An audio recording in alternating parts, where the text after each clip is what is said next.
ఓం మహాగణాధిపతయే నమః. ఓం గురుభ్యో నమః. ఓం శ్రీమాత్రే నమః. అరుణాం కరుణాతరంగితాక్షీం ధృతపాశాంకుశపుష్పబాణచాపాం అనిమాదిభిరావృతాం మయూకైః అహమిత్యేవ విభావయే భవానీం. శ్రీమాత్రే నమః. ప్రేక్షకులకి ఆ లలితాంబిక అమ్మవారి యొక్క అనుగ్రహం పరిపూర్ణంగా కలగాలని మనస్ఫూర్తిగా కోరుకుంటూ మనం ఈరోజు తులారాశిలో రవి ఉంటూ శుక్రుడు నీచత్వాన్ని కోల్పోయి తన స్వక్షేత్రంలోకి వెళ్తూ రవికి నీచభంగ రాజయోగాన్ని ఇస్తున్నాడు.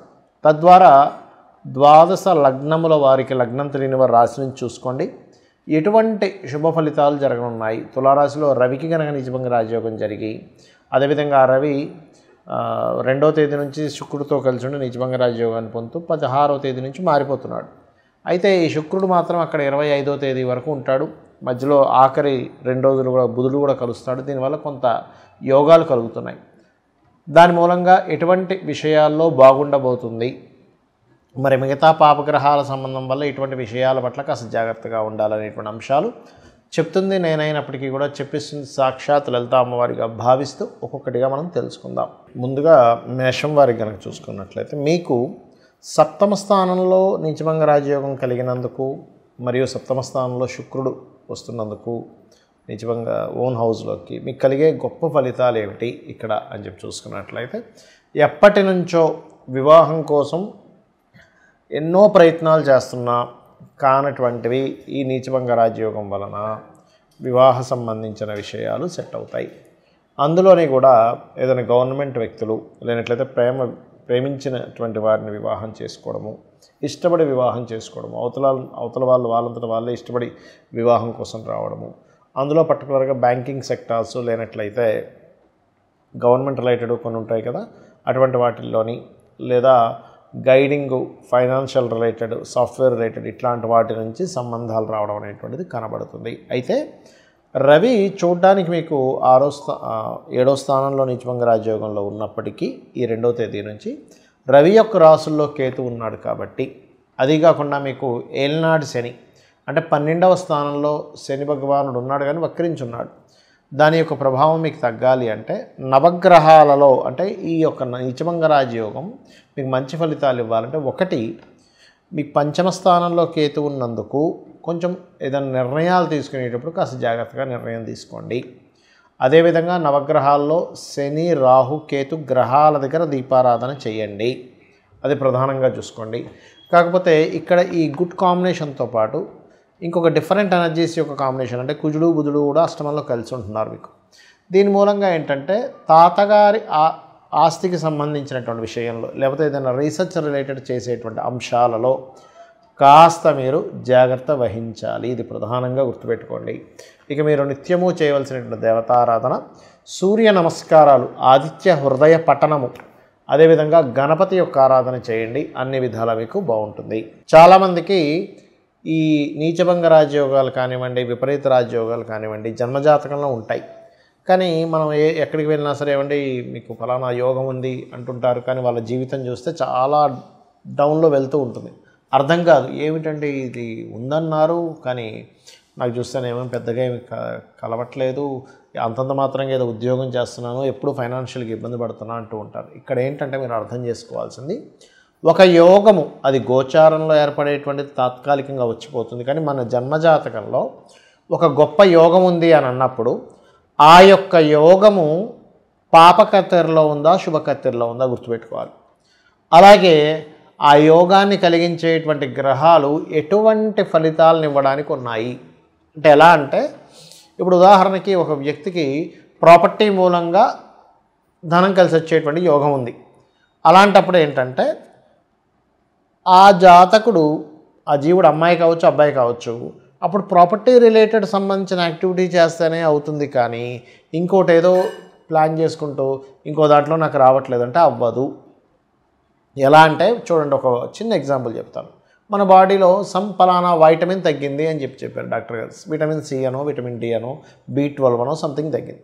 అప్పుడు మనిషి ఏమవుతాడు, అతని యొక్క తత్వం అతని శారీరకంగా మానసికంగా కొంత స్ట్రెస్ అవుతూ ఉంటాడు. అంటే హెల్త్ బాగోపోవడం వల్ల అవి సపోర్ట్ చేయకపోవడం. అప్పుడు ఏం చేస్తాం మనం, ఎగ్జాక్ట్లీగా B12 పెంచేటువంటి ఒక ట్యాబ్లెట్ ఇంజెక్షన్లో తీసుకుంటాం.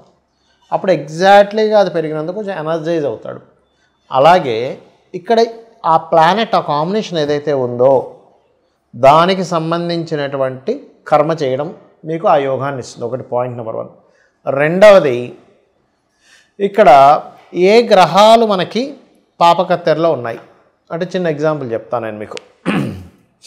మీకు ఏదైతే మహాదశ నడుస్తుందో అంటే ఉదాహరణకి సూర్యభగవానుడు ఓన్ హౌస్లో ఉన్నాడండి, సింహరాశిలో సూర్య మహాదశ రాబోతుంది, అద్భుతం, అది ఇది అని. కానీ సూర్యుడికి అటు ఇటు శని రాహువులు ఉన్నారు. అప్పుడు ఏం చేస్తుంది? అది ఇవ్వలేదు రిజల్ట్. ఎలా అంటే ఒక ట్రాఫిక్లో ఒక వాహనం కనుక స్ట్రక్ అయిపోయినప్పుడు అటు ఇటు వాహనాలు ఉన్నప్పుడు ఎలా అయితే ఇబ్బంది అవుతుందో ఆ రకమైనటువంటి ఇబ్బంది అనేటువంటిది కలుగుతుంది, గుర్తుపెట్టుకోండి. అలాగే మరొక విషయం ఏంటంటే ఇక్కడ గమనించినట్లయితే ఇక్కడ ఒకటే విషయం,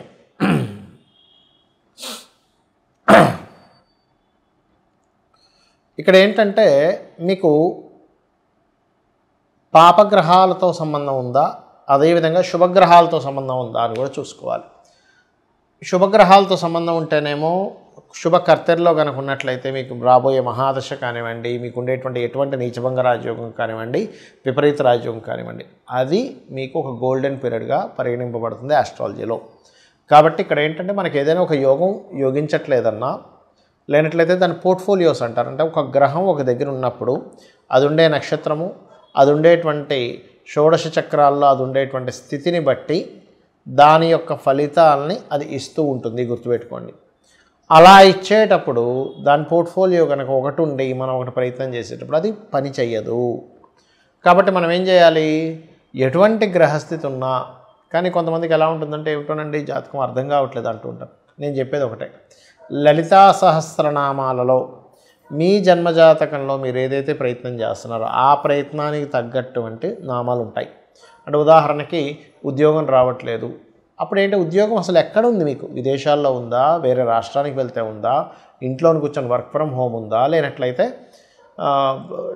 అంటే రెండు ఉద్యోగాలు చిన్న చిన్న జాబ్స్ రెండు చేసే ఉంటాయి, అలా ఉందా, లేకపోతే అసలు యోగమే లేకుండా వ్యాపార యోగం ఉందా? ఫస్ట్ ఇది మీరు ఐడెంటిఫై చేసి దానికి సంబంధించినటువంటి ఏ గ్రహమైతే మనకు సపోర్ట్ చేయాలో ఆ గ్రహ సంబంధించిన అధిష్టాన దేవతను ఆరాధించడము. ఏ ప్లానెట్ మూలంగా అంటే ఇక్కడ ఏంటంటే గ్రహాలు మనల్ని ఇబ్బంది పెట్టడం కాదు, మన కర్మ గ్రహ రూపంలో ఒక సాఫ్ట్వేర్ లాగా పనిచేస్తూ ఉంటుంది.